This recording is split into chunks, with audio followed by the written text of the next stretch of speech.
Welcome, everyone, to another episode of Meet Me in Napa. Thank you for joining me. Thank you for all the feedback and all the love and all the words of encouragement that you guys have been giving me. I'm just so elated, so excited to continue to bring dope people from the Napa Valley.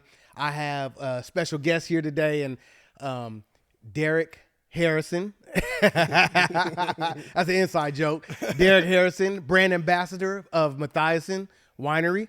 Correct? Yes, sir. And he's just here to just give us his journey and talk about his journey into wine and his love for the valley. Mm-hmm. We met, actually, he hosted me. Was it twice, maybe once? I don't know, once or twice. Well, a couple times. Yeah, a couple times. So. Yeah. That's right. It was two different places. Compline was one. Yeah.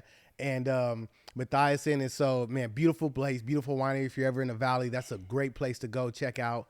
And just look at the scenery. You see the vineyards, and of course, at most wineries, you see the vineyards. But come hang out. This one's a real special place. Really has a special place in my heart. And but Derrick, thank you for coming. Yeah, thanks for having me. Yeah, no problem. I'm honored. This is really awesome, man. I really love that you're doing this. Yeah. Thank you. It's just so awesome that I tell people all the time, my first guest, you guys are like my most important guests. Sure. Because you said yes, you took a chance on me, took a chance on this. You saw the vision, and you guys were like wanted to be down with it, and so I'm grateful for that, man. I think even like the first time we met, I felt like you just had such an honest appreciation for the community that you could build here. Yeah, you know what I mean. And as soon as I saw the first clip, I was just like, oh yeah, that's gonna work for him, because like I just know. I know how you view it in terms of now that feeling like a local, like we actually get to live here, and like I'm honored to be on it with you. Yeah, thank you. Of course. So tell us a little bit about yourself. Tell us, your journey. I don't know if you want to start at childhood, wherever you choose to start at. Let's go into it. I mean, we can start at the beginning, I guess. Jeremy, when a man loves a woman. No, I'm kidding. No, we don't do that.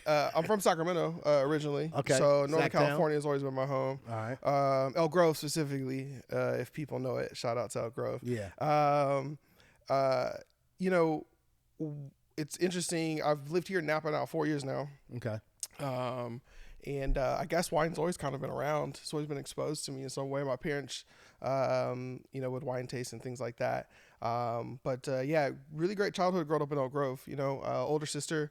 I've really always envisioned myself living on the West Coast. So I guess it doesn't really surprise me that I got into wine and I get to live in a beautiful place like Napa Valley. Yeah. It's awesome. Yeah.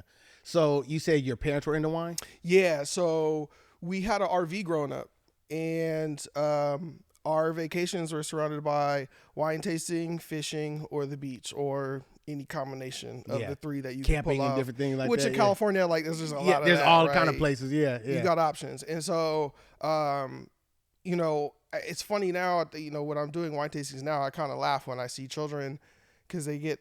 They have the iPad and the headphones, and they're just sitting there. I'm like, oh, I didn't have that. I had to just like read the menu over and over again, and just like sit there and just be like, oh, I guess this is what adults do. Like, I guess this is like a thing. So that was like my early exposure to it. So it was cool to kind of see, how it's come kind of full circle. Back it's literally my job now. But yeah, definitely fond memories of like my early exposures, because they were always like family vacations. Now, were your parents coming to Napa, or were they hitting up other places that? So Napa, and I don't have children yet, but I guess this is like gonna be a trend when I do become a parent, because Napa was for my parents before children. Wait to have kids. No, I'm just kidding. Yeah, well, I mean, like it's God's timing, not mine. It is. All right. But it's funny. Napa was a thing for them before kids, when they lived and worked in the city, San Francisco. Okay. After I was born, though, we moved to Sacramento, and out there now you have like the Sierra Foothills and like Lodi. It's like much closer. Right. More accessible, and more campground options as well. So living in Sacramento is just a little bit more convenient. Then we go down to like the Central Coast a lot as well, like Pismo Beach, Paso Robles area as well. So not a lot of Napa until I turned 21. Okay. And then like I would wine taste with them, obviously. So then it kind of turned into we should all go to Napa. Like I remember going to Mum for the first time. That was like really cool. So my parents would talk about the times back in the day when they would come. but like really little Napa exposure before I actually moved here. Now, I don't want you to snitch on your parents. Yeah. But if you're willing to snitch, Yeah. did they let you get a little taste of wine before you were 21?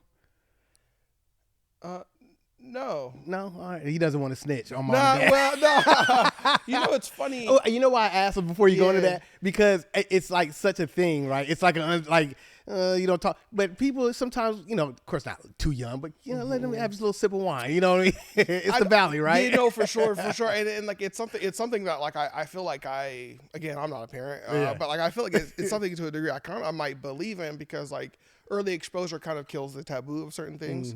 But at the same time, my parents were always the hosts, and that's like by way of like my grandparents as well. Okay. So like big family, just a lot of gatherings, and like so alcohol. Yeah. And so it was never like hidden from us in the first place. So I just feel like I saw people I looked up to as responsible adults doing something in a controlled environment. So it was never like that in the first place. So, but I don't actually remember ever just being like, oh, hey, we're really into these wines. You give it a shot.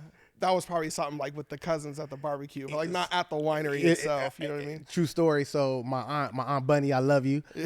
She used to have by Frenzia in the box. Yeah. And she would always there would be gatherings and get-togethers at their house. Yeah. And so sometimes me and my cousin we'd sneak upstairs. She used to leave it in the room and we'd get a little sip. Sure. You know what I mean? Yeah. So they never gave it to us either, but we found our way to it, right? And 100%. So that was like my early childhood exposure to it. Yeah. Into the wine. And as a kid, I was going, ugh, that's gross, right? This is why I still think I hate gin to this day, because like I was like the first one I had access to even be like, oh, what are adults doing? Beer the same way. Mm-hmm. My dad was a huge, Miller fan, or MGD specifically, and like he like, oh, go get a beer. I'm like, yeah, go get the beer. You open it for him, and I would always take a little sip and be like, why? Yeah. I don't understand this at all. But now as an adult, I'm like, cold beer after work. Yeah. It's pretty nice. It's what it's like the American way, right? It's growth. Yeah, it's growth. That's growth. So you said that you were exposed to it early on. Yeah. And so from there, how did that lead you into the industry?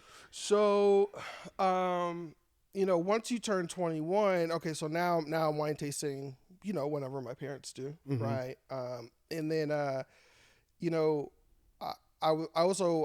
did undergrad at UC Davis. Okay. And I thought, I was going to pursue a career in medicine. So I was a human development major during my time there. And,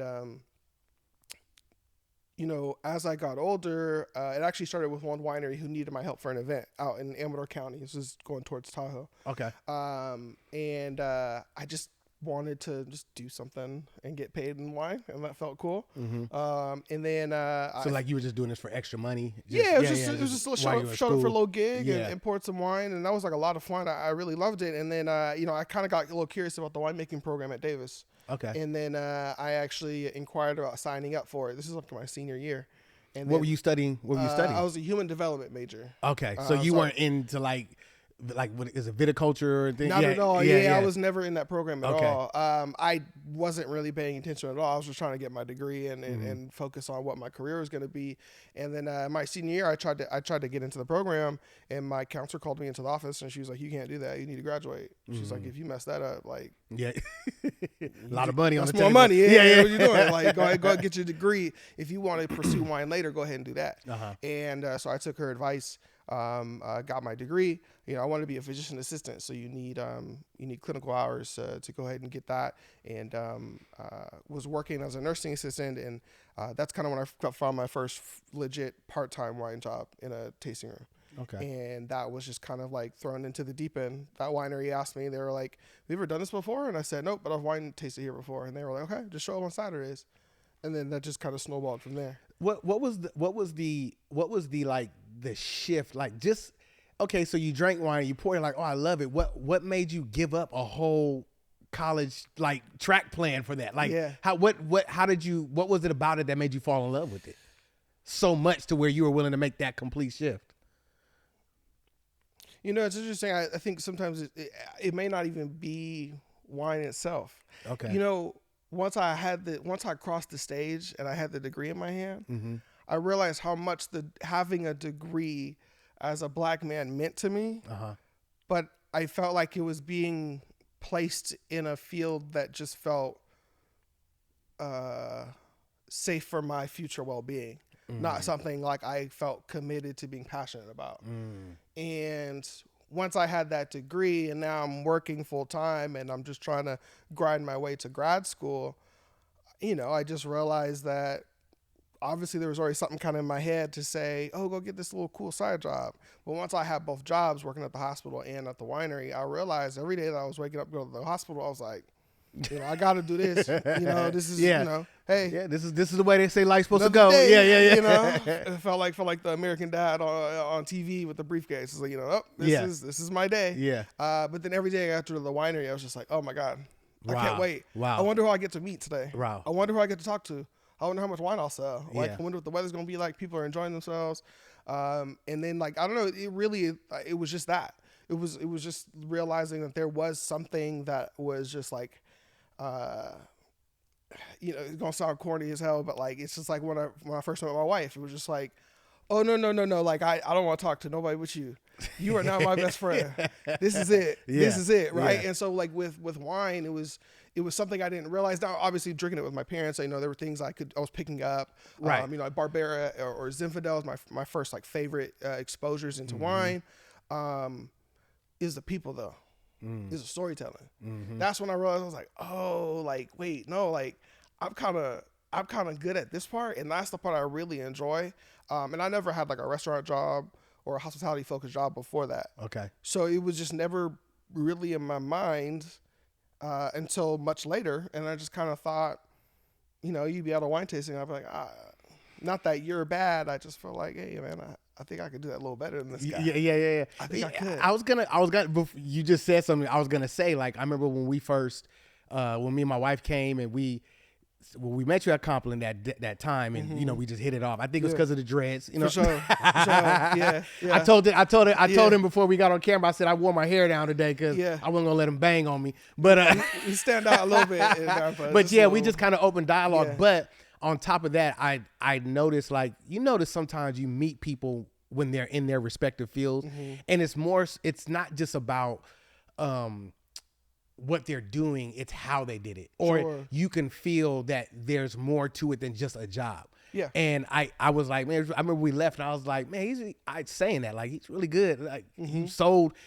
you didn't have to sell me on it, but I was sold. You know what I mean? Right. Well, you know, and shout out to a lot of the doctors and nurses that I got to learn from, because I learned so much. It just like anything in life that you think you love or that you're passionate about, you're going to meet people who are more or less passionate than you. And I started to realize that, like, you know, our healthcare system isn't something to, I would say, necessarily be proud of in the current state right now.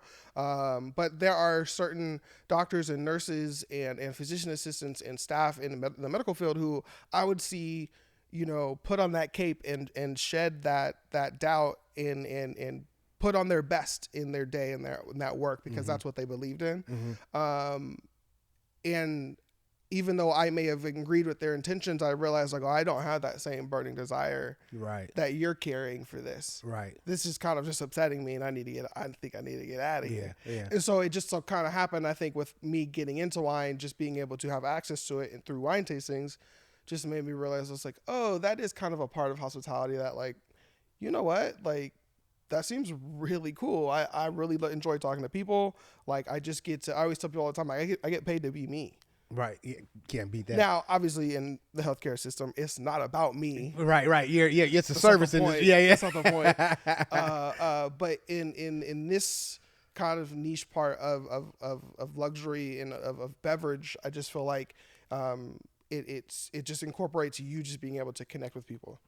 And that's not something I realized, like, I would enjoy doing this much, especially in school. Because, again, my focus is getting a degree. Yeah. I just felt like that was, like, the biggest thing I could do for myself as a man. And so, but once I had the degree, it was like, what do you enjoy waking up and getting out that bed and going to do? So you found a passion in wine. Yeah. And so you leave, you were in your graduate program. Not quite. It was just basically a gap year. Oh, okay, it was a gap year. Yeah, So you yeah. never entered into the. Okay. I never applied. So to- I needed to work as a nursing assistant and like get 1,000 hours of clinical service before I applied to grad school. So that's essentially what my gap year was made of. So I was working I was a nursing assistant at the VA hospital out in Sacramento, working with all of the veterans and stuff like that. Oh, okay. Yeah. All right. So now, what was your? Let me take a pause break real quick. Could you pour me a glass? Oh, 1,000%. I we want got empty glasses. That's we got some empty glasses here. You know. Yeah. Let's show show all the people how you do it. You know. Yeah. What do you have here? So I brought a little wine from the brand I get to represent. I'm the brand ambassador over at Matthaisson Winery. Okay. This is one of my favorite wines that we make, probably our flagship white blend. This is a mixture of Sauvignon Blanc, Semillon, Ribolla Gialla, and Takai Friulano as well. So 2 French grapes, 2 Italian grapes. Okay. I call this wine uniquely American because we're pissing off 2 different countries for our own benefit. Which that joke used to go over so well when we had a different president. That's okay. It's just a really fun, all-purpose, food-friendly blend. Okay. Like I always tell people, this is just the wine I call it Assam's best friend. Okay. I don't really care what you're eating. You just open it, it's gonna be good. Well, cheers. Cheers to you, man. Appreciate you.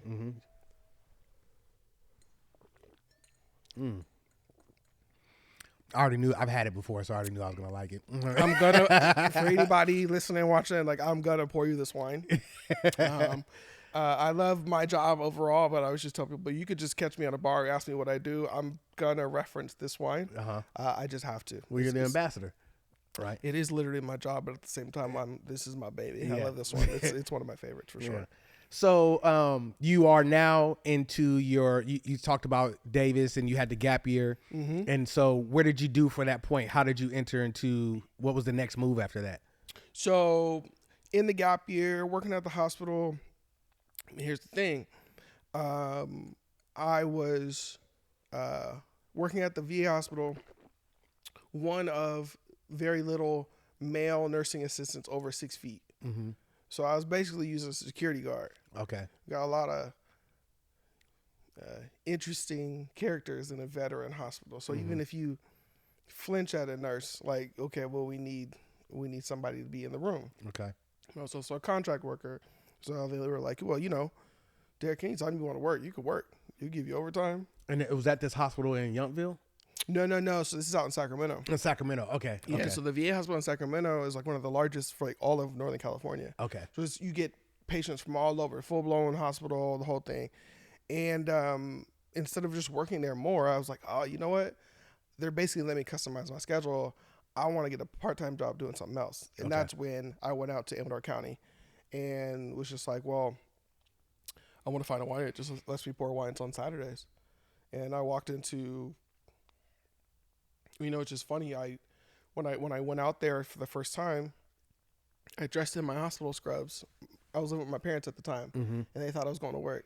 Okay. But I didn't want to tell them what I was doing until I had my ducks in a row. Okay. And so I left, and then I went around the corner and I changed my clothes.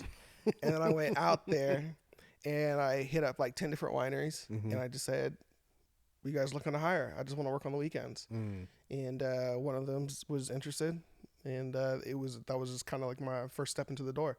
Okay. Yeah. So the quick side note, was it fear, like the pressure of like, man, I got this degree, my parents really want me to be doing this, so you didn't want to say it? Was there a little bit of angst in that, or was there pressure from that sort, or was it more so just your own? It was never pressure about being a doctor or anything like that. My parents aren't in the medical field. I wouldn't even say there was pressure about getting a degree. Okay. Although that was definitely like a standard that I feel like was kind of set for us. You. Yeah. I think the fear was, I felt like I was kind of feeling it out in real time. Because like, obviously at 16, 17, even graduating high school at 18, I'm not thinking, I don't know if medicine's for me or not. I'm just thinking about, hey, I'm trying to accomplish college right now. Yeah. And so I knew that this sounded like it was kind of coming out of left field. Yeah. Because I wasn't saying anything. It's all in my head. Yeah. You know what I mean? Yeah. And so it's not like when my parents finally found out, they were like, yeah, we kind of knew where this was going. Like I was just thinking, I was just kind of like, you know what? Like now that I have this degree, maybe there's something I should pursue for like what my life is going to be. So I think it was more of that, just because I, again, not a parent, but I've also come to realize like a lot of parenting, there's a lot of fear in parenting. There is. It's just a lot. There's a lot of vulnerability and lack of control. And so seeing them see me grow into a young adult, I just knew that there was going to be a reaction of some sort.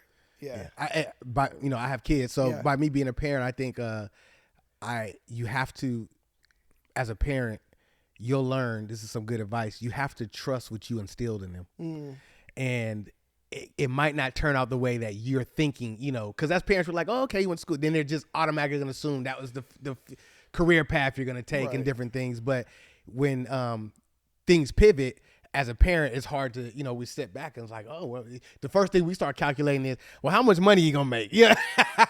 Right? Yeah. Are you going to be able to move out my house? You know what I mean? Like, what do you mean? Like, but parents can also oftentimes stifle those journeys because they're thinking from their perspective, which is not wrong per se. No. But I can understand if there were pressure. I just, just asking, not knowing that it's true, but yeah. And on top of the fact that it was definitely like a non-traditional thing. Obviously, if I said, hey, I'm leaving medicine and I think I'm about to get into this like computer engineering, they'd been like, oh yeah, great. Yeah. Okay, I mean, okay, that sounds hard, but sounds like a worthy investment if that's how you really feel.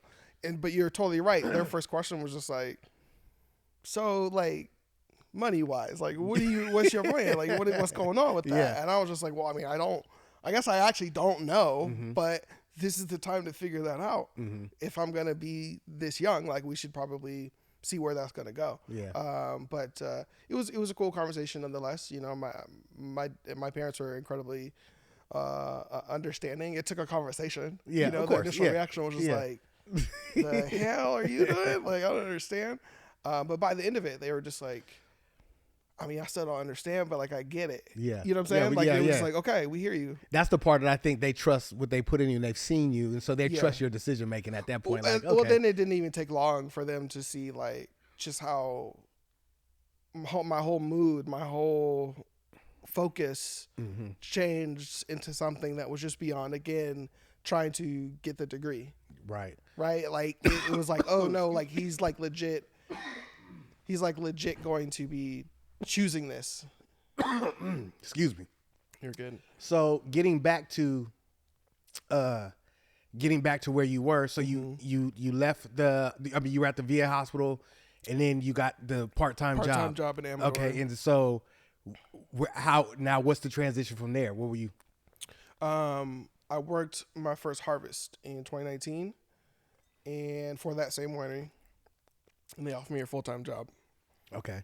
So I'm ready. I'm you just like knee deep. You just jumped all the way in. I'm like, yeah, this is it. Like I'm gonna stop taking these little classes at the junior college. I'm gonna not apply to grad school. That was December 2019. Okay. So you can kind of see where this is going, because a few months later, obviously the pandemic starts, and so then it's just kind of like I feel kind of stuck. Yeah, where the it's whole world ended for. What the hell am I supposed to do? And so the whole world shutting down, and I was making more money taking the unemployment that was offered, and then safer staying at home. Although the winery did everything that they could to make sure that we were continuing our healthcare and all that good stuff. But my resume is just a bunch of medical stuff and like barely a year. Yeah, not even stuff. 6. Yeah. I was like, what do I do? 6 months. Right? Yeah. On top of that, my wife at the time, girlfriend, needs to finish her degree. Okay. And so she's transferring down to Long Beach State. Okay. And I was just like right in the middle of the pandemic. So I was like, well, all right. So we're going down to LA. Pour myself a little bit. Please. I moved down there with her down to Los Angeles. We lived in Inglewood. I signed up for a nursing registry and I got a job working in the ICU for Kaiser. Okay. Which was an experience on its own during the pandemic. It's pretty crazy. And then Yeah, the hospitals were wild at that time. yeah, severely impacted. And the one that I was in, definitely is kind of like the one being funneled a lot of Trauma center, one of the big trauma centers. essentially, just, I mean, still some things I'm thinking about years later. It's just like, what was that? Yeah, things that you saw. Yeah. Just on another level. I'd rather be pouring wine too after seeing some of saying? that. Like it's a quality of life. Yeah, thing, yeah. Like, wait I mean? a second. Although like really, you learn from it all. So even in those experiences, like those are things I don't want to necessarily forget, because they'll always be with me. And I worked with some amazing people during those times. But again, I knew it wasn't for me. And then, but to keep myself sane, again, like we were all just either trying to bake bread or be on social media during that time. Yeah. On my lunch breaks at the hospital, I would find people in Napa that I thought had cool jobs. And I would just network. I would try to just DM them. Okay. Yeah. Like not just on some, not even, if everybody says like, think you slide into the DMs, it's on some funny shit. It's like, nah, I just want to know a little bit more. Yeah. Right. And so I was able to kind of build this network just over the phone of just trying to figure out like, who do you work for? And like, is that a cool job? Is that something I think I would want? How do I get in there? I would, I think the wine industry is so fun because I could be talking to salespeople or production, and they can at least point you in the right direction. It's very close knit. And then, people lead to people. I'm just getting nosy. I'm looking at people's stories. I'm like, oh, who's that? It goes to this friend, and then you see who they work for, things like that. And then I get a chance to reach out to Dylan Proctor. Shout out to D-Lynn. Shout out to Dylan. And need to get him on the podcast. Go ahead. For sure. No, that's what we're saying. We'll pause that PSA. Dylan, on the pod. He's the man. I got a little story about him too, but I'll get you finished. Credit to him. Always trying to make sure that he can reach back. I just DM'd him on Instagram, and immediately he was like, "Oh, here's my cell number. Like, we should give me a call." And we were able to speak, and I kind of just gave him this like elevator pitch and told him what I was doing. I was like, dude, I'm literally working in an ICU in a hospital right now. Like, I just want to get back into wine. I just, just trying to look for the right spot. Yeah. And he was like, you should email the Matthaissons. And I was like, I don't know who that is, but I'll do it. And so I did. And I reached out to Jill, and she reached back out to me. We met over Zoom, and it was cool. I always remember that first time we got on Zoom. We ended the Zoom, and I said to myself, I was like, I don't know what that was. I don't know if that was an interview, if I was just talking to them. There was no follow through. There was no formal. Yeah, it was just kind of like, I remember like they were like, like we know we have a meeting coming up, and I was like, it was a pleasure to talk to y'all. We just kind of like left at that for a second, and then things led to more, and then they offered me a chance to work in the tasting room. I want to kind of pause right there, because there was a lot to unpack in everything that you said there. But one of the things that I really wanted to touch on is I always tell people that Napa is a community. Yes. And they love the people who are here. They love to like reach out. And like, hey, you want to come? Like, opportunity is here. People, you can come, and you got to show and prove, of course. Yeah. But there's not a lot of like, I used to love this old Cash Money that they call baller blocking. Back when they came out, and basically it was like people trying to stop you from doing certain things or get into certain spaces. It's like when people, they love the industry, they love the wine, they love the mentorship, they love to connect, and just to reach out opportunities, and especially with especially you being a black man coming to the Valley and finding those connections, and people are reaching out, and they want the diversity, they want more of, they're like, yes, it's like they get excited when they see it, and also it in an authentic way. Yes. There's authenticity behind it. It's not performative. That's good. There are elements. There are elements in our industry that can be performative, but there are real people who just want to include everybody who has something that they want to explore in this industry. And honestly, like, I think, for the food industry as well, what I've learned is there's so much generosity. I feel like there's a lot less competition than I realized when I got into this. Obviously, like, it's a capitalistic society. There's there's a function of Yeah. competition. Yeah, it Somebody's is. It's buying, built into somebody's it. not. Yeah. Yeah. But at the same time, I realize like I think there's so much camaraderie because, I don't know if people would disagree with me, but I just feel like I think we're so community focused because I think we know that this is bullshit. This is an art. Now, art is beautiful, right? Art is everything. Yeah. But we can survive as a species without it. It would suck. Let me be clear. But I'm not saving lives with this. This is luxury. This is leisure. This is how we as humans can just relax and connect. And so I feel like you're not in this unless you care about that at its core. Otherwise, like, you're just wasting your time. Yeah. You're probably doing it for the right reasons. This is why I say, in wine specifically, you're either the rich guy or you're the crazy guy. Wow. You're the rich guy. This is your toy. That's cool. I ain't hating. Yeah. Yeah. You got a great toy. That's cool. Yeah. Or it's just like, I really love this so much that, like, I know the margins are slim. I know the investment into the products, the glass and the cork. I know that that's not as good as just trying to be the next energy drink in Target or something like that. But I fucking love it. Yeah. And there's just no way around that. You know what I mean? And everybody has whatever that may be. Sometimes it's just the wine. Sometimes it's the people. Sometimes it's the stories. It could be the history, whatever it may be. And so I think we thrive in that shared community. And then on top of it, here in Napa, it's a small community at the same time. Yeah.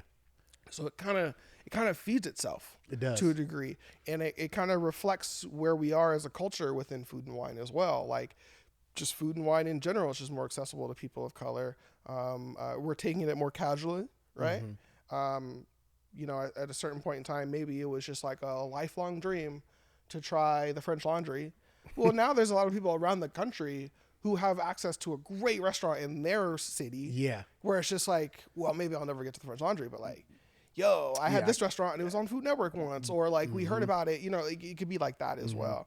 And so it's really fun to be a part of that because that's what I want to be a part of, and we get to share that with people. I love one thing I love about here is that you meet really famous people who are famous here. Yeah. It's not your, it's not your Brad Pitts or your Denzel Washingtons, but here, there, it's like, oh, you know what I mean? So like, even when you brought up like D-Lin, like, I'm like, yeah, he was like, I'm like, yeah, I know, and I had a story of meeting him and, he came by and the shop and everything, but you meet him and then somebody's like, hey, you know that addict? You know who that is? Yeah.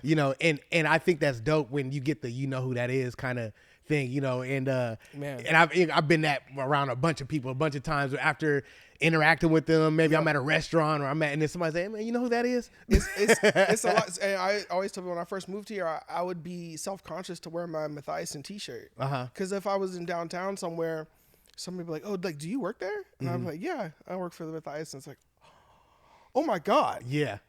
Oh my God. I love Steve and Jill. I love them. And like, it's all love, like, it's authentic. But it was almost like jarring at first. You're just like, wait, what are we talking about? Right? Because on the other hand, you can also meet people in our industry where I'm like, yeah, I work for the Matthaissons. And they're just like, I'm not familiar. I'm sorry.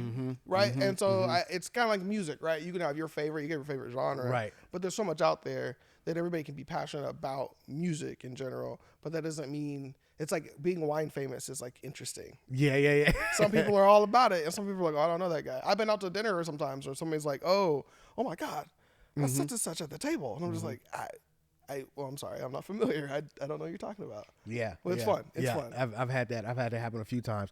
So getting back to it, you're at you reach out to D-Lin. He hooks you up with the Matthaisson. Connects you with the Matthaissons. And then you have the interview. Yep. And then you're still in LA at the time? Still in LA. Okay. So where is that?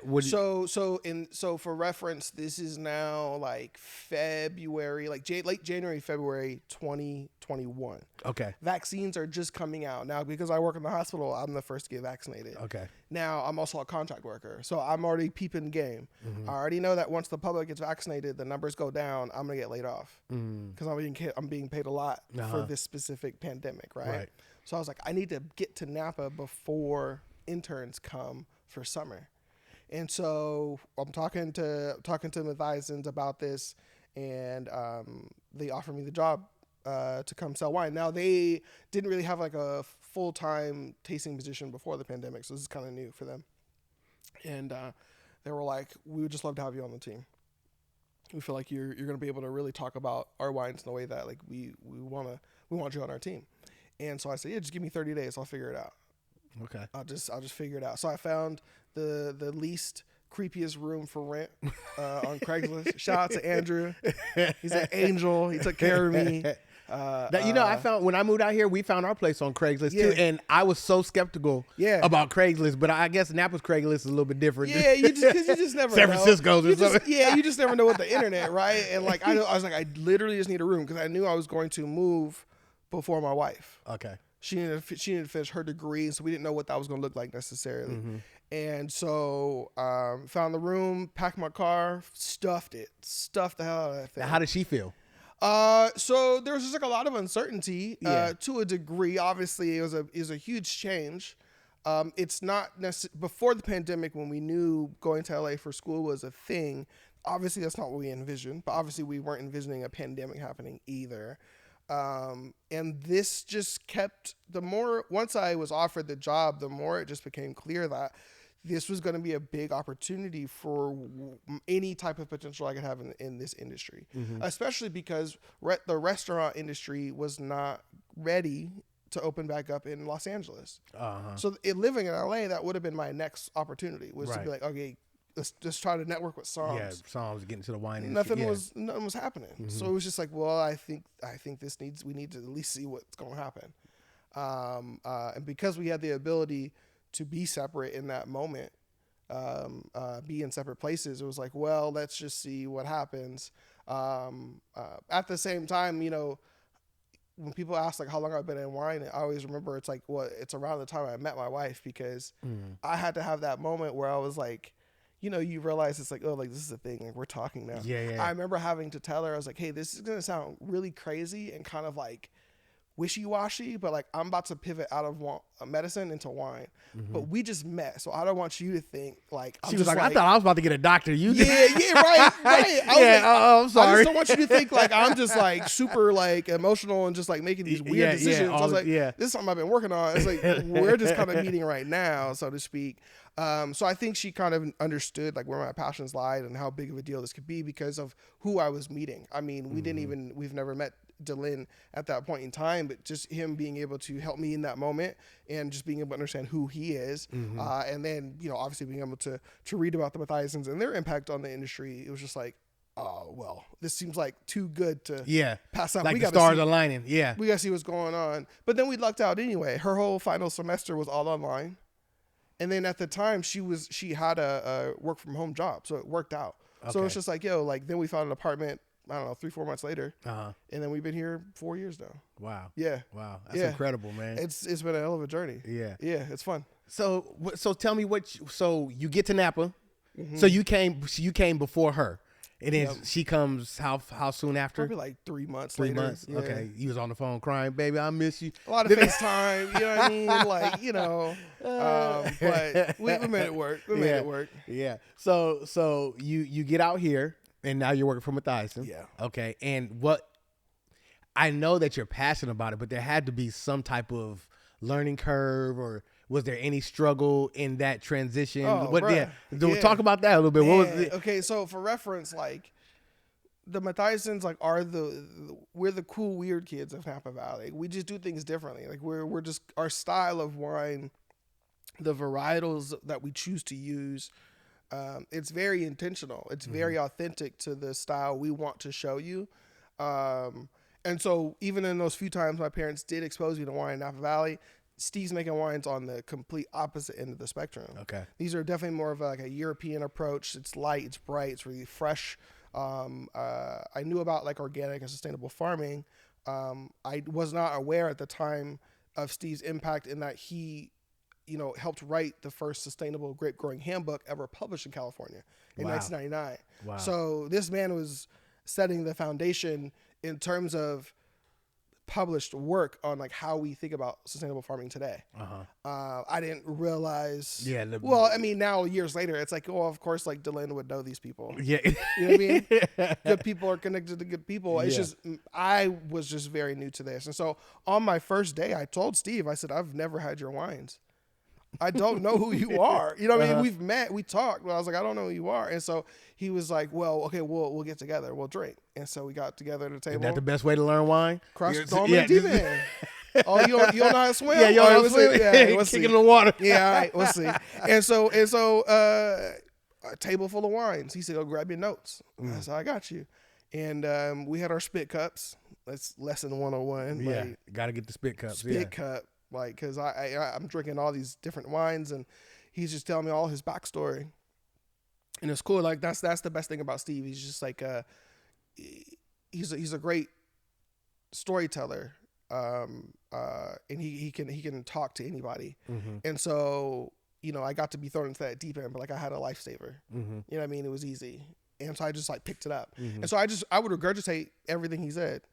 And I feel like after like maybe like 4 or 5 months, 6 months, it was like, oh, I can kind of throw my little swerve on this, or I can do it taste like this now, or because they kind of gave me this kind of like this, hey, just make sure you go over the important parts about our story, but after that, it's all read and react, that's the part I love the most. It's just like, yeah, now I'm just dealing with people. This is good. I had to just say that. I'm just saying, no, hey, it bears worth saying again. Like I'm just saying, like this, you know, this is a wine that, and I'm not a braggadocious person at all. I mean, my last name is not Matthaisson either, but like this is a white wine that I'm just like, hey, like, no disrespect, but you know what did Cat Williams say? He said, let's line up toe to toe, Playboy. Let's see. I'm just saying, like, get eye to eye. Let's see. And so it's been great. You know, I get to represent an authentic story, and just hit the ground running. And like you said, the original question, like it was a lot. Yeah, you're just taking it in. I'm learning the history of Napa, but then also what makes the Matthaissons different. And kind of a fresher perspective on wine. And then just being thrown into an ecosystem of other colleagues, new people to meet, new people of color to meet. Just built a whole new access to a community I didn't even know existed. That I just thought I was just seeing on social media. Yeah, I'm glad you said that because I wanted to pivot to that. So you know, you kind of had your journey into the wine industry, right? And then you're working now at a winery, but now you're not only, you know, once you're here, you tend to learn that, yes, although wine is the centerpiece of the valley, that there are so many other community like parts to be a part of, basically, that in the valley, right? And so, like, what was your experience with that? Like moving here, living here, ingratiating yourself into the Napa community. What was that like for you? You know, it's interesting. It's like, you know, Elk Grove is a fairly small town. So small towns don't scare me. You know, it reminded me when you're at Davis, you meet a lot of kids from all over the world, and a lot of especially people of color from like bigger cities, you know, it's just like, it's small, it's boring, there's nothing to do. And I was just like, I don't know, this is kind of normal to me, you know? And so I knew like I would be comfortable with that aspect of Napa for sure. But I think, you know, the people aspect was just different. Like this is kind of like our Mecca. And so there's just so many more people to be exposed to, so many more cultures and backgrounds, and specifically for people of color. Now, the thing that kind of threw me off, though, is I didn't know that this was all happening like right now. Yeah. I thought I was getting access to something that I just didn't have before. Whereas I realize now, like, this is just kind of happening right now. This is like the first of that. It's a renaissance almost kind of like thing that's happening here in the valley. But I tell people all the time, like, our drinking culture is very new. Like Prohibition wasn't that long ago. So like it's not like we're doing this dramatic avant-garde. It's not always just about, this ain't just for white people anymore. As a country, we are learning so much more. We are all taking this more casually. And that gives us a platform to stand on and write our own rules for all of us, whatever group you want to identify with. I think that's really cool. Yeah. Yeah. Yeah. I think for me, which was dope is that, like you said, you know, it's like you come out here and then you tend to find out, oh, there was a bunch of like, you know, Black people, not like so dominant, but there's a bunch of people who've been living out here for years, right? And you run into people and you start talking and you're like, oh, that's dope, that's cool, you know? And so you start having conversations and they're just as welcoming as, you know, anybody else. And, you know, and not to make it racial, but we do see this element that's happening, right? And so when you run into these people and you're having these conversations, you're like, oh, the community is bigger than I thought, right? And as you said, there's been such an influx, right? I always say that at the barbershop, people come in and I say, they say, yeah, I just moved to Napa. And I was like, oh, where you from? Like, oh, I'm from San Francisco. I'm from here. I said, oh, you're a COVID baby. I call them all COVID babies because, you know, after COVID or during COVID, there was just such a huge migration here, right? 100%. And of all like cultures and races, just from all over the world. And also what I experienced as well is that there's such a huge, when you spoke about harvest, there's just a huge influx of people who come here for harvest every single year all over the world. And I didn't know that. Part. So that was so dope. Like I'd be sitting behind the chair and somebody come in and they'll be like, yeah, I'm from Australia. I'm from Japan. I'm from China. I'm from, a lot of people going to French Laundry. A lot of people going to, you know, restaurants. Some people going to work harvest for different wineries and different stuff. And they're getting the education, but they're all coming here to get what they learn. And then, but one thing that I've noticed is that with a lot of the Black people that come, they're like all trying to figure out a way to stay. Like they get here and they're like, yeah, I'm doing this and I'm going to go back home, and they're thinking of like their program, right? That's like when they first come and they're like 6 months and maybe a year in, they're like, yeah, man, I'm trying to, I just rented a room and they got roommates and now they're like, yeah, I think I'm gonna stay here. You know, it's just, so then, it's just such a warm embrace, right? Because then they realize like our weather's not real too. And they just like, well, shit. Yeah. I really want to stay. Yeah. I mean, now. California sells itself, right? With the really weather. Does. Yeah. It really does. And it's really cool to see, because I feel like even my first year here, like every harvest, like if I'm out somewhere, if we're at a gathering and like I see a person of color that's like, you know, I don't think I've seen you before, and I find out that you're out here for harvest, you immediately get my card. I'm like, yo, you need to come for a tasting. Yeah. I need to sit with you. Just so I can at least feel like I'm doing my part of trying to give you an exposure and any type of insight, maybe. I don't know. Maybe it's just reprieve. I don't know. You might be on a harvest team with some people where you're just like, wow, no, I do feel isolated here. It's like, hey, I just want you to be able to know, hey, I exist here, you know, because there's one of the things that's like really interesting right now, because this is kind of so new, is I get a lot of questions, you know, sometimes this is probably happening to you too. I'll be walking downtown and I'll see Black people, and especially if I'm by myself, they'll go, hey, do you live here? And I'm like, oh, yeah, I do. Yeah. And they're like, you know, you're the first one we've seen. And like they'll ask me for like recommendations and stuff like that. And it's tough because obviously we can look towards like Brown Estate. Yeah. Right? Because they are an established brand and they have a tasting room. Yeah. But there's so many people of color in general that I know who are in the industry, but like they're an employee somewhere. Right. They work in production. I can't send you to go see them. Right. But I know it's happening. I know it's changing. Yeah. It's just not as fast as I think we all would love it to see in terms of like forward facing. But it's definitely getting there. Yeah. And it's kind of cool to know that like we're being able to shape that in every way. Whether it's just by existing here, because that matters. It does. But then also like the way we build our community too. Yeah.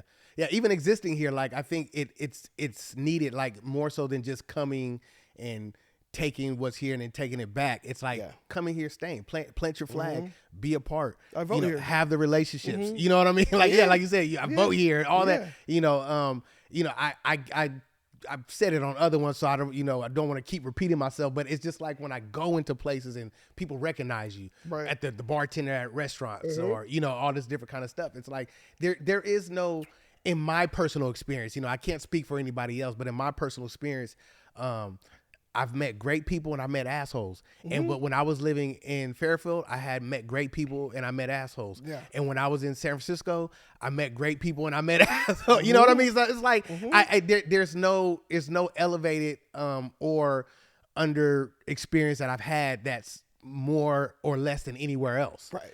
But actually, I will say that the community, I always get back to that. I think it is elevated here. It's still a small town. It's still a small town, and it's very elevated here. Yeah. Like, people care. I think people care about who's here, and they also care that people are connected and doing whatever it is that they're setting out to do and doing it well, and they're willing to assist and give a handout to help in any way that any way that they can. And I felt that in an overwhelming way, 100%. being here. I don't know if that's your experience. I would agree with that, just because, I mean, obviously this is a blanket statement. Nobody come for me, but I'm just saying, like, being anti-corporate doesn't need a color. That's something we can all kind of rally behind. And Napa stands on being a small community, but not necessarily restrictive or denying access necessarily. Now, we can't speak of the past, but obviously we are a part of that change right now. Exactly. There's other places that may be part of the industry, whether they grow grapes or make wine, where they actively choose to not be Napa. Now, there's pros and cons to that, right? Yeah. We get a large access and exposure to the world here. Yeah. And so it's always kind of welcoming, again, based on that fanaticism of wine. Wine is global. It is. Like, it's amazing when I get to meet people who are either growing grapes or making the wines, and like they're from all these different countries, and they're just here to taste wines and ask questions.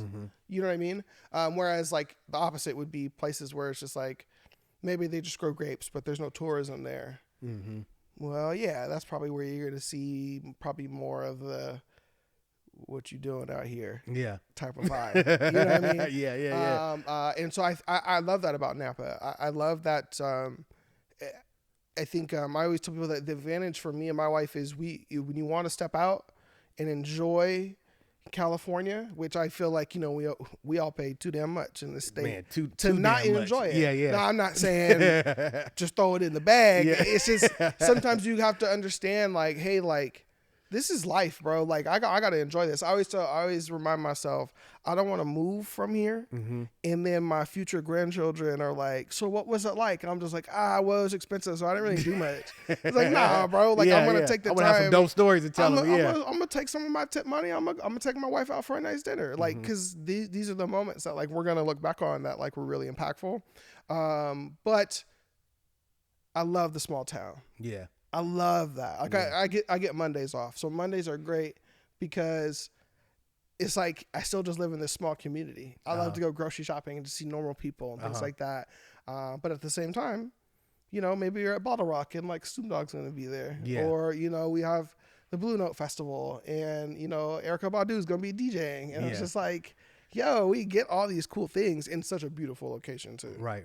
One of my favorite things to do is to, especially after like it's, it's been raining last, few weeks and months, but right when the rain stops and the sun comes out, after a couple of days of good sun though, not like right away, but get a couple of days of good sun when the hills start to get green, I'll jump in my car, go up 29, ride up to Calistoga. Yep. I just look at the mountains and the hills, and it's like every single time is like the first time. Man, I can't explain it. Like every single time when I'm doing it, it's like I'm just looking around me and I'm just like I just have a feeling, an overwhelming sense of like gratefulness and just thankful, just like and just of awe and beauty. Like look at the hills, look at the mountains, look at the grapes growing.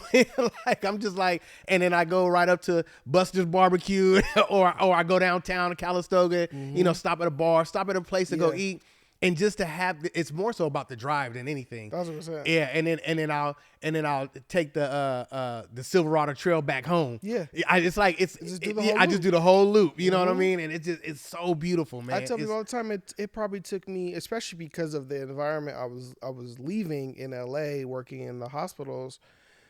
It probably took me a good 3 months to not tear up on the way home from work, just because it was just like.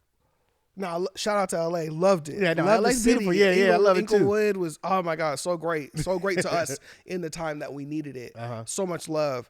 But to come out of that into this world of wine and the job I had and to drive home every day and just be like, what is this? Yeah. Like every sunset was just like, okay, like I don't know if I can handle this. And like it's fun, especially because we get so many international travelers, like just California in general. You know, being a California kid myself, it's just such an appreciation when you can meet a family from Germany and they're coming to Napa, but they're coming to Napa from like Yosemite. And they're just like, Derrick, holy shit, have you ever been to Yosemite? And like in my head, I'm just like, yeah, I went once. I was taken away from my PlayStation for a week. Yeah, it was cool. It was cool, right? But they're reminding me, it's like, yo, dude, you are blessed, right? Yeah, to be living in this place. Because some places here in California just don't make sense. Yeah, like in Napa specifically, it's just like, I mean, again, there's moments where I'm just like, I don't know how I'm gonna explain this to my future grandchildren. This don't make sense. That's why you got to stay. Just raise your kids here and everything. Yeah. Hey, that's how you know, and that's kind of the mentality now. It's just like, how can we be a part of this and be a part of that growth going forward? Back to just saying that comment, because oftentimes people always equate generational wealth, right, to money, and sometimes it's not that. Like there's people who are here who've been here for multiple generations. They're not rich. Maybe they're doing middle class like anybody else, but the wealth of the community, the neighborhood, the nature, the access to different vehicles, and just that's wealth in and of itself. It's 100%. Not being overly exposed to detrimental things, like the air is crisp. And I swear I don't want to make it sound like we're living in heaven, but it's damn near close. So it's just like even that is like, it's generational. It's generational wealth, it's generational health, it's generational access. Yeah. And it's just like, all you got to do is tap into it, Well, and I think that's that was my mentality when I left medicine for wine in the first place. Was that like, well, sure, there's all the stability with the medicine, sure. But like, what's the happiness scale? Am I enjoying my actual life? And I think sometimes we just kind of focus too much on the nature of the job or the status of the job or the pay of the job. Now, I will admit, I do believe it takes a certain amount of privilege to be able to explore the way I've been able to. I wouldn't knock anybody who would be like, well, like I can't leave this steady job that I have for that, Derrick. I don't have that ability. You know, that's a real thing. Yeah. But it's definitely kind of shown me, it's made me kind of rethink a lot about even like our education system, or even just the idea of like what it means to be a successful adult. Right. I think about like my great uncle Ernie during his funeral, reading his obituary about how he graduated high school at 18 and married a 16-year-old and started his own grocery business and started a family. If I heard about an 18-year-old doing that today, I'm like, what the fuck? Yeah. You did what? You know what I mean? So like the way we're approaching our adulthood is so different now. And so, me and my wife talk about that all the time, even from like kids, no kids, house, no house. What does that look like? Are we going to be forever renters? Do we want to buy? Is that investment worth it to us? I think all these things are up for debate now because of the different constraints we have. And I think that'll allow us to try to maybe find a different way of being able to sustain ourselves here in Napa Valley, because obviously, like, it's expensive as hell right now. Yeah, so. It is. And I mean, and really, and what's so interesting is that it's as expensive as it is, and I know the housing market and inventory, it's still cheaper than being in San Francisco. Right. You know what I mean? Right. So it's like, that's not just a Napa thing. That's like, that's really the whole country, but definitely a California thing. Like, it's just the constraints of that and the things of life. But so for me, in my opinion, it's like, well, if you are able, I know that there's, like you said, there's different constraints and different things that people can't just leave or, make that transition. But if you're able to, it's like, you should come get a taste. You should come get a taste, and even you don't have to be in the wine industry. Just come get a taste of what this valley has to offer, and because it just changed your perspective. I mean, I literally made a transition from Fairfield to here. And for those who don't know that, who are listening, that's a 15-minute drive. Yeah. Yeah. You know what I mean? Like, growing up, I knew Napa was here, and the only time we there. came here was doing high school sports. Our teams used to play each other, but it was never a thing like, let's go, right? Right. And so it literally, just that 15-minute adjustment in my life changed the whole trajectory. The 15-minute change in my position changed my whole trajectory of my life. And I don't know, there's more words that I can really add to that. It's such a even in relationships, even like you, like we met, and it was kind of like, I met, and you hook up and you meet, and it's like, and I remember reaching out to you like, hey, I thought you were still at Compliment, matter of fact, when I reached out to you, and I was like, hey, we want to come do it. You're like, oh no, I'm over here. And I was like, oh cool. You was like, man, I'm gonna come host you. Yeah. And we came. One thing I do remember, I don't know if it was the first or the second time, but it was actually raining that day. And that was probably one of the best experiences, because usually people want a nice sunny day. Sure. Right.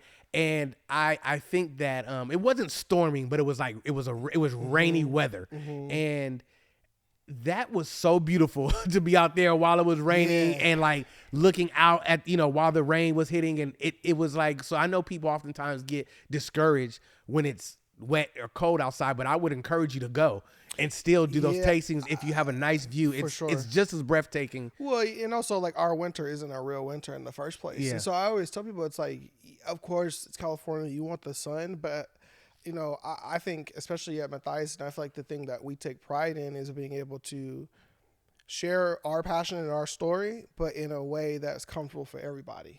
So sure, it may not be glowing and the sun is out, but like you're still gonna get our passion, and we're still gonna make you feel like, hey, you're just at some friend's house hanging out. Yeah. And it still looks great. Yeah. Right? It still looks awesome. Still looks awesome. Yeah. And so people really love that, because we get to be able to, we pride ourselves in being able to connect with you on a human level. And I think it kind of levels the playing field in terms of, sometimes I might get a couple where, we just had Valentine's Day, right? So, you get couples. I had a couple, young couples, obviously on their first time in Napa, first wine tasting, just trying to do something nice for themselves. But then you'll get the couple and they're like on their 5th fucking passport. Yeah. You know what I mean? But I've learned very quickly, it's just like they all just want to be treated like normal people. I actually thought working in Napa would be the opposite, where it's just like, hey, you got to know whose ass to kiss and be like, oh, well, this guy's got a Rolex, I got to do this. It's like, nah, but you actually kind of realize the people you really want to be attracted to and in business with and build relationships with, those are the people who really appreciate just you being you. Yeah. And it's not just I got to do these backflips because of who I think you are. Yeah. Really, it's definitely not as foo-foo as other places. I don't want to say any names because I probably want to go there and do a podcast. But it's definitely not that, like, I have my people call your people. It's not that kind of thing. Yeah, it's just very down to earth. The Matthaissons are just farmers. Yeah. That's that's what I ran into. Who was it that I ran into at Kohl's the other day? And I text you. And he told me. JJ. JJ, yeah. Our assistant winemaker. Yeah. You know, I run into JJ. He's like, hey. And he's talking to me. And I'm like, I'm trying to get Derrick to come out. He's like, you text him right now and tell him JJ said.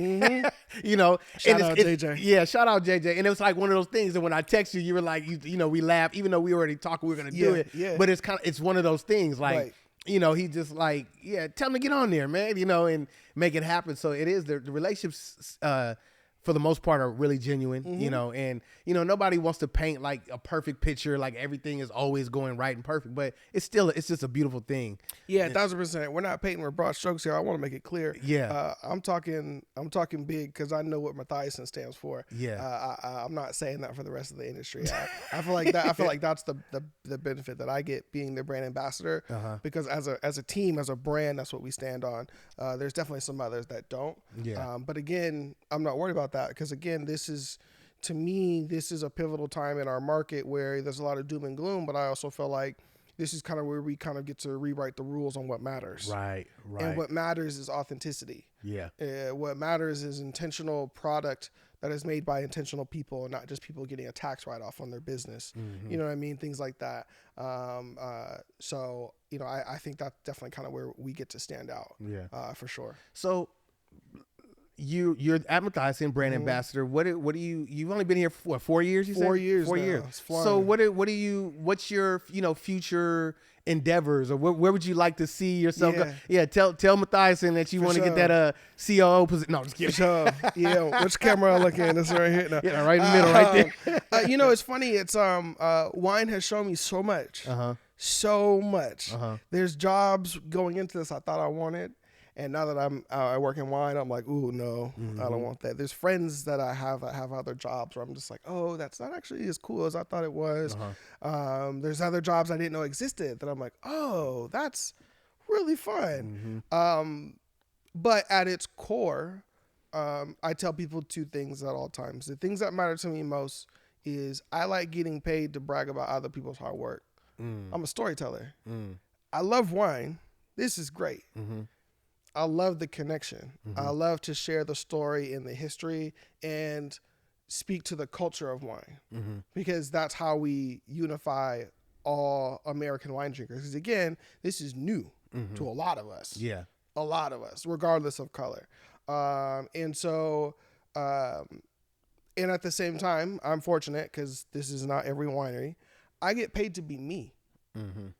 There's no scripts necessarily. I get to approach it in the way that I want to. I get to connect with people the way that I think is best.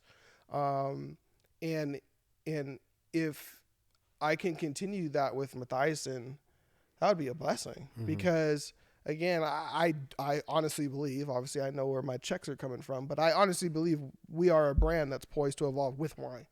We see like where it's going, and because we are those normal people we're trying to evolve wine with, right?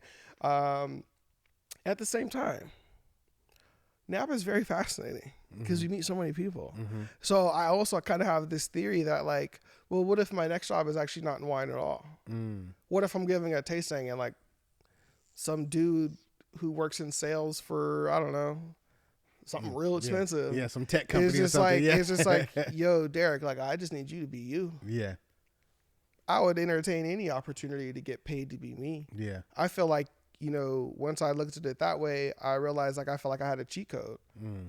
Again, especially for a person of color. Yeah. In a space that, is kind of evolving to try to include you. Yeah, it ain't perfect right now. They're still trying to include us.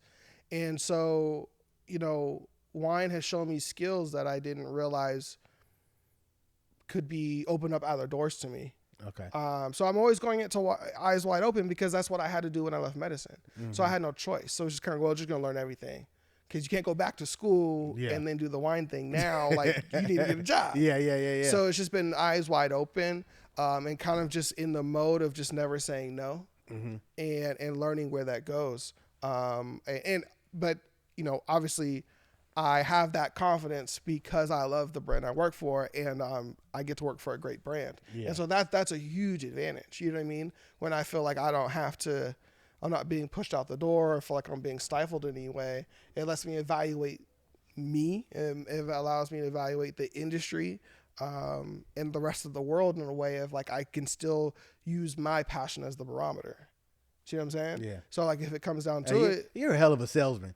Well, I want to like offer you a job. You gotta tell me what I'm saying. You gotta tell me what we talking. I ain't got no money though. I'm just saying, So like, it's things like that. It's just like I told myself before I told anybody. I said, if you're going to do this, you do it with the right intention, and that's going to be if you lead with love, if you go with your best intentions at heart, it'll work itself out. Wow. And it's never let me down this far. In some of the most craziest times in the last, when I first had that job was late 2018. Yeah. So in the last 7 years, like, it hasn't let me down. So that's, sometimes I worry that like I'm not putting too much focus on it. Some people have set plans and all that. And shout out to them because I learned from those people. But at the same time, like, I'm not worried about it. I'm really not. Like, I really feel like I'm in a place where, I know how I carry myself. I know what I'm capable of, and that confidence grows every day. So it's just kind of, as long as I continue to enjoy what I'm doing, I'm just gonna keep doing that. So I guess if you catch me at 55 with the Matthaisson tattoo. I guess it worked out really fucking It worked great. out well. Yeah, it worked Yeah. out really great. That's good, man. Yeah, that's dope. So I ask all my guests this question. Yeah. If money wasn't a thing, if it wasn't, you're not working for money, you're well off, like you're up millions, whatever, Hell yeah. inheritance, whatever it is. Speak it. Yeah. What would you be doing? What would Derrick be doing?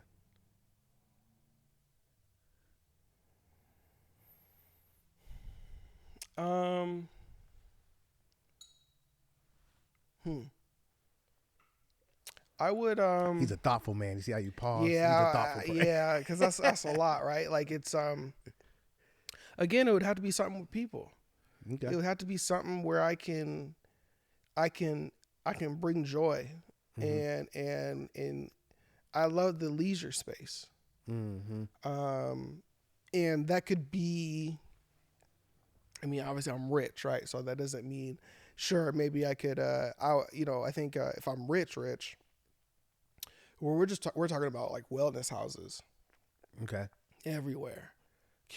Real life community wellness centers, like of all types. We're talking, I'm about to say, what does that look like? What is that? After school daycare for your children. We're talking family therapy sessions for your community. We're talking financial planning and investment strategies. We're talking nutrition and dietary help, things like that. Some of the things that I realized, like I left medicine for, maybe I didn't have the knowledge or the understanding of like how to combat what I thought was the problem. But also, like we understand in this world, like money kind of helps with a lot of that. Yeah. So I think if I woke up and somebody was just like, yeah, you got it all. It's an infinity sign on the Wells Fargo app. It'd probably be something about that, because it at a certain point, and just being honest, I don't know how other colleagues feel. I think at a certain point, again, if I just had a lot of money, I think the idea of wine being a luxury would start to kind of eat at me. I think it would start to kind of make me think, what else? Could I be doing something greater? Again, because I got a bank account on Infinity. Yeah. It's like, should I be saving the world or still just talking about wine? You know? Yeah. I think wine would have to continue to be my hobby at that point. Because to me, it's just, we live in too successful of a country to not have everybody have access to like what we get to appreciate right now. You know what I mean? So it'd be things like that. Yeah. Like even if you want to keep it to wine, even programs like Project 280. That's your next guest, by the way, Chris Renfro. We need to get him on here, because it's about people being able to use their own passions and share that with people around the world. Because that's literally what growing up is, right? We should be growing adults to be able to understand life and be exposed to all these beautiful things and find something that they actually care about. And as you know, this hypothetical rich dude, that'd be pretty awesome, honestly. Well, that's dope, man. That's amazing. And you said a Project 280. I'm gonna look that up. I haven't heard of that one. Yeah. Well, so can I talk about a little Talk about it? Yeah. So, Project 280, Christopher Renfro, just, again, sometimes I told you when you love something and you meet people who are, they just love it more, and you just like, it almost makes you feel bad, and you're like, shit. Like, this man really doing the work. Chris, man. Like, so he started this project where he wanted to get, I think it was like underserved high school students, and expose them to the world of wine. Okay. Production, farming, like the whole thing. Is he a native? He's a native. So he is, he's out in San Francisco. Okay. And so pandemic hits though, so kind of everything's like up in the air. Okay. So he kind of pivoted to just find people of color, adults who are working in the wine space who want this immersion. And so Steve Matthaisson actually kind of helped him kind of get that started as well. So we always participated in every year. And so once the program starts, there's all these like immersion things that they do, and like every Friday they meet as a cohort, and they'll go learn how to prune, or learn about tractors, or learn about fermenting wine, things like that. Wow. And so it's really cool that he's been able to, and also on top of it, what's really cool is they have I think it's the only vineyard in San Francisco. It's right off the 280. That's why it's called Project 280. Project 280. Okay. That's really awesome. He's growing all these like native grapes. So he's not even using Venus vinifera, like the grapes that we're using that were brought here from France. He's using grapes that are native to North America as well.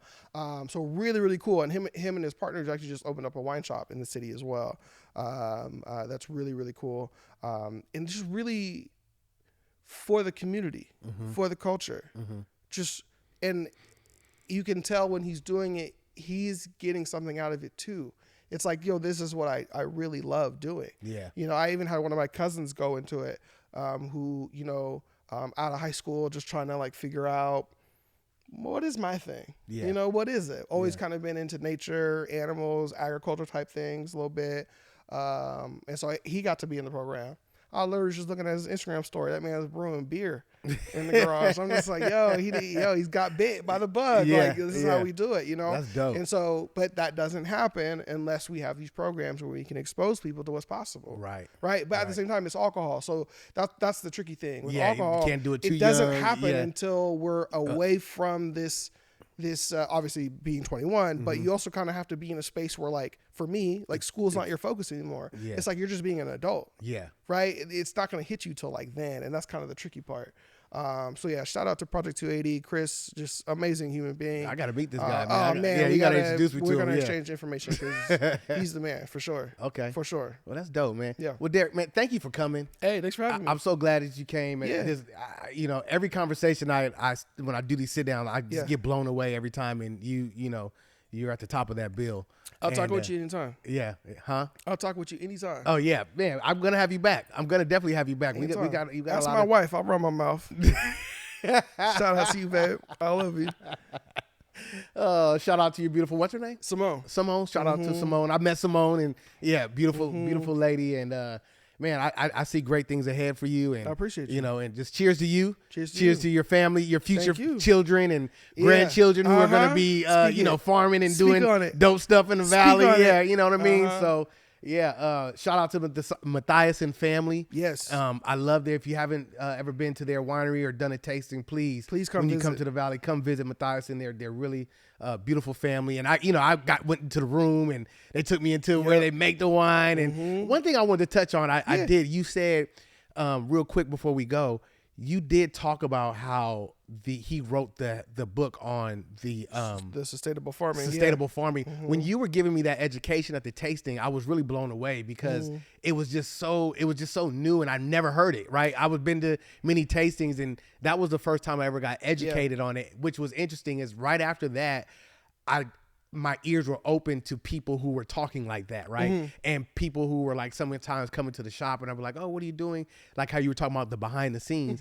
People were coming, oh yeah, I'm trying to make, you know, sustainable wine and say all these new terminologies that I never heard. So you guys were the first one that I ever heard that from. So that was pretty dope. So it's cool because somebody had to put it in a book. It's not like Steve created it. Yeah. But like this is all just passed down oral history. This is also why there's less competition. It's all just passed down oral history or some farmer's old tattered journal. Yeah. And so Steve and his team were like, we got to make this published. We're going to do this for real. Yeah. And it's like the Bible for kids now. So it's really awesome. Steve, come and talk about it. Shout about it. We'll see you. For sure. Thank you for joining us on another episode of Meet Me in Napa. You know who I am, and we're going to bring some more dope content to you, man. We'll see you next time.